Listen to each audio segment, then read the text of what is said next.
Improving access to resources while preserving and replenishing those resources is what we do at Veolia. Each day we manage landfill sites for non-hazardous waste and collect the biogas they produce. By transforming this biogas into electricity and heat, we turn waste into a significant source of renewable energy. Here's how and why at a glance. Household and industrial waste that is not recycled or recovered elsewhere is brought to the landfill site by truck. The waste is weighed and checked to make sure it is not dangerous in any way. It is then taken to a landfill cell. The design and location of these cells are thoroughly studied beforehand to make sure the environment is protected. Depending on the nature of the ground, the base and sides of each cell may be reinforced with an impermeable mineral layer. Then the cell is lined with watertight membranes to keep the waste mass contained.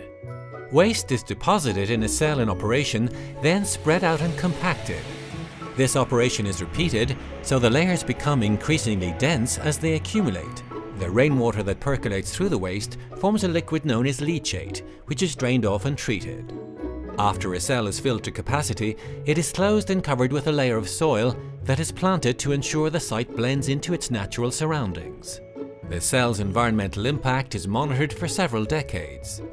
Inside the airtight cell, an absence of oxygen causes the organic waste materials to ferment, a natural process that creates a large buildup of biogas, made up of a mixture of methane, carbon dioxide, nitrogen and oxygen. This biogas is captured by a network of vertical and horizontal wells that crisscross the layers of waste. It can then be used in a local industrial process or conveyed to a cogeneration plant. Next, the biogas is purified before being burned to fuel combustion engines.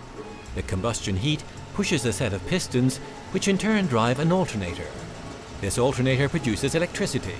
Some is used on site and the rest is delivered to the high-voltage national grid. Residual heat from combustion can be transferred by heat exchanger to a nearby district heating network or to an industrial or agricultural facility. Capturing and utilizing biogas from landfill waste means less methane is released into the atmosphere, so it contributes to combating climate change as well as preserving resources.